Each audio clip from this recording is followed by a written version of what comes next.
Vou colocar agora para vocês aqui o gol do Breno Bidon, narrado pelo Pedro Martelli, né? A jogada do Pedro Bidon, desculpa, o moleque é craque. Rodinei, fala do Breno Bidon, que é uma coisa impressionante o que esse moleque joga. E o Souza sempre deu muita ênfase à qualidade técnica dele. Você, Rosinei, que jogou na mesma função que ele. Bom, primeiro que o Breno Bidon ele vem se destacando há muito tempo com a camisa do Corinthians, né? Desde a categoria de base, o Breno Bidon já fazia uma diferença. Sobe pro profissional com muita ousadia, com muita responsabilidade, com muita personalidade, porque não é fácil um jogador subir pro profissional, vestir a camisa do Corinthians, e uma pressão política, e uma pressão para jogar o futebol com essa camisa, e ele assumir com tanta perfeição, com tanta qualidade técnica e fazer o que ele fez. Aí eu pergunto para vocês aí, das mídias sociais, vocês que da imprensa, de todos os programas, de todo mundo que comenta, é justo ter que vender um menino desse por 20 milhões de euros?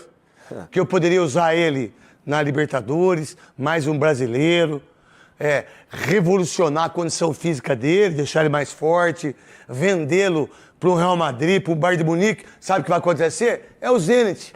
E um jogo desse, final de campeonato, foi uma jogada dessa com 20 Não é? Não fica. Então, é impressionante a falta de inteligência por parte de vocês todos com um menino excepcional como esse. Quesada. Eu estou defendendo o Bidon desde a época do Ramon Dias, aí uma parte da torcida se voltava, né, contra essa opinião.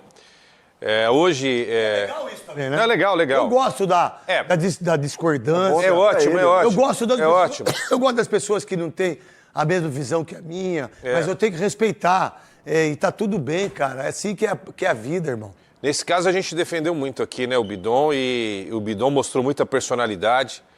Precisa ficar mais forte, mais forte fisicamente. Quesada, esse moleque é um fenômeno jogando bola. Baita bolão. Né? Você tá de brincadeira, ele já pensa antes, ele tem um passe de vertical, ele joga muitas vezes pela idade, 2 anos só de profissional. Às vezes ele pega a bola, ele não tem personalidade de ter que fazer as coisas, porque ele tem medo, a gente tem medo disso, quando a gente joga com os grandão. Né? Você não sabe para que eu passo. Não! Só que ele, sabe o que ele fez? Ele bateu um pênalti da classificação. Com autoridade. Moleque, menino. No Cássio. No Cássio. Não foi o Memphis. Não foi o Garro. Não foi os caras grandão. Quem bateu foi o menino. Foi ele que foi lá no Cássio. Exatamente. Agora, o que representa o Bidon nesse momento? Essa ideia... É o Corinthians. Exato, e que a gente está defendendo. Você acabou de fazer aqui uma abertura comemorando o título do Corinthians, e tem que comemorar mesmo, mas já olhando para frente e sabendo dos problemas financeiros que o clube vai ter. Tem e terá. Nos próximos anos, inclusive. Porque isso não é uma dívida que você paga amanhã, você pagou e está tudo ok. Então tem que administrar muito bem essa coisa chamada Corinthians. Então, olha para a base. O Moscardo, há 2 anos, estava surgindo e foi vendido a preço de banana. O Flamengo consultou informações para tentar contratar, o estágio é esse, tá? Até formalizar a proposta, até a coisa acontecer, até uma negociação realmente ocorrer, inicialmente há uma consulta. E o Flamengo consultou para saber mais informações a respeito de Breno Bidon, jogador de 20 anos do Corinthians. Inicialmente, as informações dão conta de que o Flamengo estaria disposto a pagar 15 milhões de euros pelo jogador. Eu vou ser delicado aqui, vou ser educado. Não! 15 milhões de euros? Tá de sacanagem. Pelo amor de Deus. Pelo amor de Deus. A multa rescisória de Breno Bidon para o mercado nacional é de 370 milhões de reais. Para o mercado estrangeiro, de 100 milhões de euros. A multa é uma proteção, a gente sabe e tal, mas 15 milhões de euros representam hoje 94 milhões de reais. 1/3, pelo menos, do que vale o Breno Bidon.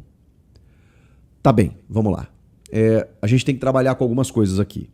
A realidade do Corinthians, que é calamitosa financeiramente, e o valor de mercado do jogador, que não é muitas vezes o clube que coloca, nem o comprador nem o vendedor, é o mercado.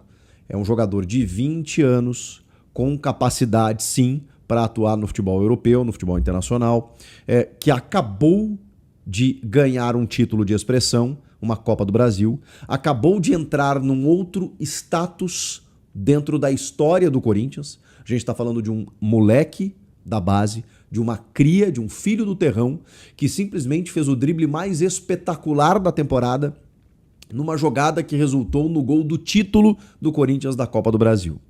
Então este rapaz, ele está valorizado.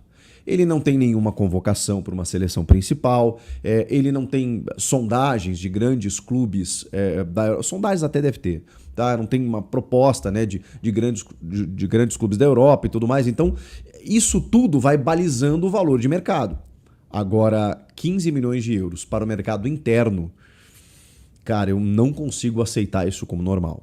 O Breno Bidon é uma das fichas que o Corinthians tem para vender jogadores. A gente já sabia disso, eu falei disso para vocês, mas falava isso para vocês, elogiando o Breno Bidon, sendo fã do Breno Bidon, não imaginando o que ele pudesse fazer na reta final da temporada. Porque ele já termina 24 bem, tá?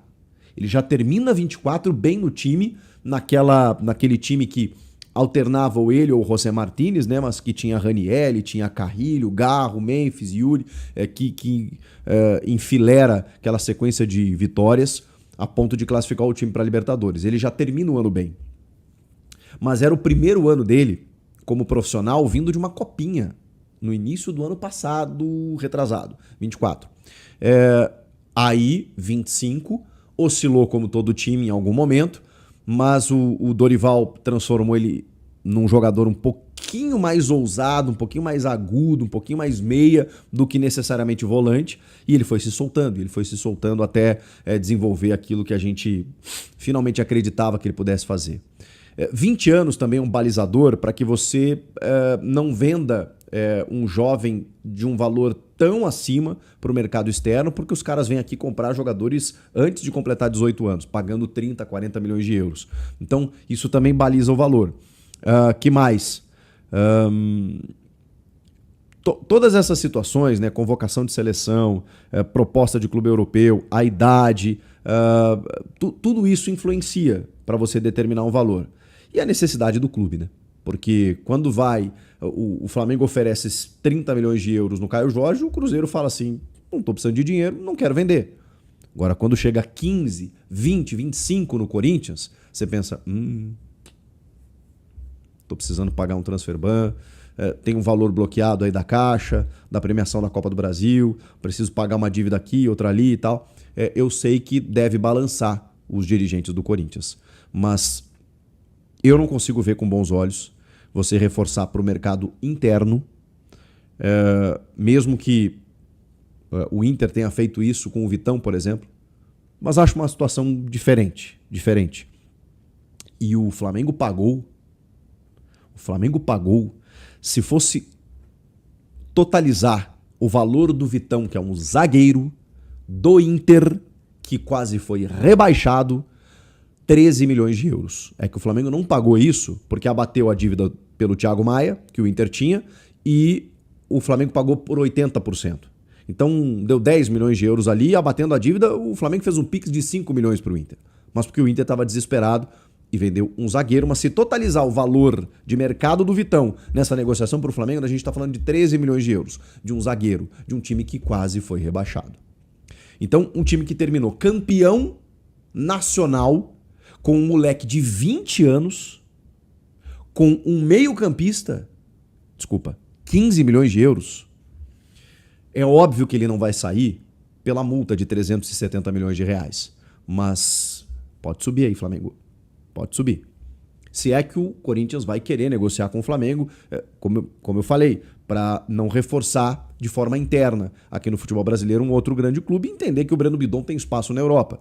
Mas, beleza, tô apertado? Cara, comece em 25. Comece em 25. E aí eu tô dentro... tô sendo muito racional aqui, tá? Tô sendo muito racional. Tô tentando ser muito racional. Tô dentro de todas as análises que balizam o mercado para um jogador com o valor que ele merece ter nesse momento. Tô, cara, pontuando tudo. No mínimo 25. Tô sendo bem racional aqui. Eu sei que ele não vai sair por 40, 50 milhões de euros, mas 25 para começar. Se o Corinthians quiser fazer a venda. Não deixa de chamar a atenção. O Flamengo está indo atrás do Caio Jorge, do Vitão e agora do Breno Bidon. Eles têm dinheiro, eles têm capacidade. O BAP falou que eles têm 1 bi para gastar. Então, se você tem 1 bi para gastar, esses 15 milhões de euros não fazem cócegas no teu orçamento, né? Então, como quem define o valor da venda é o dono do produto, que o Corinthians saiba muito bem negociar essa joia. O Breno Bidon é uma joia que pode ajudar o time ficando aqui e que a gente sabe que o Corinthians tem um orçamento de venda. Precisa vender. E se você olhar para os talentos, se não vender o Bidon, vai ter que vender o Guinegão. E aí, qual a proposta que vai chegar para o Guinegão se ele hoje não é titular do Corinthians? O Breno Bidon é. Qual outro jogador? Veio proposta até pelo Hugo Souza. Segura. Então você tem que fazer escolhas. Peraí, eu vou ter que priorizar. Não, o Hugo eu não vou vender de jeito nenhum. O Guinegão, se chegar uma proposta, eu vendo. Mas de que valor vai chegar para o Guinegão? De 8, 10, 15 milhões de euros? Aí eu vou ter que vender.